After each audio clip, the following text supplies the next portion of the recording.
Coming up on today's San Francisco 49ers Report, I hope everybody out there is getting set to have a fantastic weekend. If you're watching this during the weekend, hopefully you're having some fun. Thank you so much for stopping on by and hanging out here with us. Kyle Juszczyk, hurt by the Niners when asked to take a pay cut. We're going to talk about that. We're also going to look at the Niners over-under win total, which right now is 11.5, and we're going to give you reasons why you should bet the over or why you should bet the under, and then you can make that decision for yourself. I first want to take a look at our July sub-battle. The 49ers in recent history have dominated the Dallas Cowboys, but right now the 49ers Report inside the walls of Chat Sports losing to the Cowboys Report with subscribers picked up since July 1. Hit that subscribe button right now. You get daily Niners shows for free right here on the Niners Report, not like The Athletic where it's behind a paywall, and we get to take down the Dallas Cowboys, which is always so sweet. Kyle Juszczyk, not happy with the San Francisco 49ers after they approached him about taking a pay cut this offseason. He said that to Matt Mayoko of NBC Sports Bay Area and added he was caught off guard by that. Juszczyk accepting a pay cut, but is still the highest paid fullback in the National Football League going into the 2024 season at $4.5 million. Similarly this offseason, the Niners approached another veteran on the team in Arik Armstead and asked him to take a pay cut. He refused. The Niners then let him go, and he got a really good contract in NFL free agency from the Jacksonville Jaguars and former Niners general manager Trent Baalke. The financials for Juszczyk going into this year, 2024, a base salary lowered to $1.2 million, and the cap hit lowered to $3.5 million. It's still not bad money for a fullback, and it is hard to become a rich fullback in the National Football League. Juszczyk has had a tremendous career for the position that he plays. Career earnings of $37.9 million, and when he came to the Niners several years ago, coinciding with when Kyle Shanahan came to the Bay, he had signed a historic 5-year, $27 million contract, and in the infancy of when Kyle Shanahan was rebuilding the organization and trying to put his stamp on the culture, Kyle Juszczyk was certainly a part of the turnaround for the Niners, and he's been integral to what the Niners have been able to do over the last several years. Here's a direct quote from Kyle Juszczyk about why he was unhappy. He said, honestly, it hurt when John Lynch came to me and asked. I wasn't necessarily expecting it. It kind of hurts your ego and hurts your heart a little bit. I understand that it's a business, but I do feel like I'm as valuable as what I was expected to get paid. There definitely was a process that we had to go through, and I had to come to terms with it. At the end of the day, though, I really, truly wanted to be a Niner. This is where I wanted to be. I absolutely love it here, and quite honestly, that was important to me. That was something that went into negotiations. All right, we can figure this out, take a cut, but I still need to be the highest paid fullback. No knocks on other fullbacks in the league, but I'm the best fullback in the league. That is true. Kyle Juszczyk is and has been for a long time the best fullback in the National Football League. But this is the reality of the situation. When you play a position like fullback and you are on a team that's this loaded and the Niners are starting to get a little bit tight on the salary cap and they have to make some financial moves, which is why they asked Arik Armstead to take a pay cut. It's not ideal for a fullback to occupy a bunch of space on the salary cap. And it's not knocking Kyle Juszczyk at all. I'm actually a big fan of his. I think he's so valuable to what the Niners do. His impact goes far beyond the stats and the box score.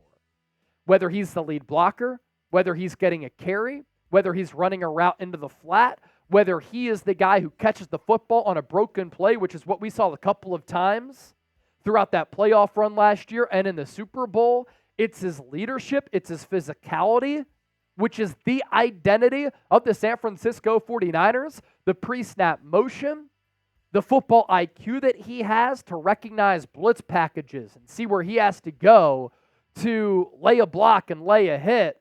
Kyle Juszczyk, very valuable to what the Niners are doing. But the reality is, again, that you can't be occupying a lot of the salary cap on a team that's this talented, and still he's made a bunch of dough in his NFL career. Kyle Juszczyk on his future. I want to play as long as possible, and I always thought that was going to be up to me. This is the first time that it crept into my mind that, maybe how long I play isn't 100% up to me. I still love John Lynch and Kyle Shanahan, still have great relationships with them. I think this is the best team in the league, and I think we have the best chance to win a Super Bowl. So this is where I wanted to be. That's where my roots are. I have a home here, so we got it done, and I'm back with the Niners, and I'm so happy. He loves the Niners. The Niners clearly love him. And also his wife able to become a viral sensation and a fashion superstar partially because of the worldwide brand that the Niners have. So I'm glad that Kyle Juszczyk is back. It was probably tough to take that financial sacrifice, but good on him. And hopefully this all ends with the Super Bowl championship coming back to the Bay Area, which would be Lombardi Trophy number 6 for San Francisco. By the way, before we continue to move forward on today's show, give me a follow on X and Instagram. I put out a bunch of Niners short-form content there, in addition to the long-form content here on YouTube at Chase_Senior on both platforms. We also have a great deal that we want to tell you about thanks to our friends at Fanatics. It's summertime, so you can look good, feel good, cool down, and rep the Niners with both of these shirts for the price of one on sale for just $35. Just go to chatsports.com/49combo. I will attach that link to the pinned comment of today's video. It's also in the show notes for today's Niners report. 11.5 is the number, which is the theme of today's Niners report. That is the projected win total for the San Francisco 49ers, according to Warren Sharp and Sharp Football Analysis. Should you bet the over or should you bet the under on that? Here's what Sharp Football Analysis had to say about betting the under. The 49ers were the most efficient passing game in the league last year, but it is fair to mention they played one of the easiest schedules of pass defenses. They lost 3 of their 4 games against top 10 pass defenses in the regular season last year, and there was a significant decline in Brock Purdy's output. I continue to share the screen with you, and we flip the page to this. A tougher schedule of defenses could be a concern for the Niners. The 49ers saw a lot of turnover on the defensive side of the ball, especially in the front 7. Arik Armstead, Chase Young, and Javon Kinlaw, among others, now play elsewhere. The 49ers replaced them with capable players. Newly signed Leonard Floyd is one of the more underrated pass rushers in the league. But settling in new faces is always a reason for concern, especially with the new defensive coordinator, by the way. You add in injury recoveries for Dre Greenlaw, torn Achilles, Talanoa Hufanga, torn ACL, and there is some uncertainty. So that is why some people might bet the under. The Niners' rest disadvantage, not ideal at all. And we talked about that plenty here on the show, especially for a team that has played a lot of football deep into the year in 4 of the last 5 seasons, going to 4 NFC titles and 2 Super Bowls during that stretch. Here's what Sharp Football Analysis had to say about betting the over. This is for the glass half full crowd. Brock Purdy proved his strong finish to the 2022 season was not a fluke. Purdy finished first among qualifying quarterbacks in expected points added per play, yards per attempt by a massive 1.3 yards, and touchdown rate. There can be arguments about how much of that success is down to Purdy and how much can be attributed to the environment that Purdy is inarguably running this system, as well as it has been run since Kyle Shanahan arrived in San Francisco. While the Ayuk situation could change things, as it stands, the 49ers have arguably the best collection of offensive talent in the league. McCaffrey, Debo, Kittle, the aforementioned Ayuk, all top-tier options at their positions and offer a ton of versatility to one of the best play callers in the game and head coach Kyle Shanahan. So as we look ahead to 2024, some concerns that I have on top of what Sharp Football Analysis said. Offensive line play, injuries, and the rest disadvantage.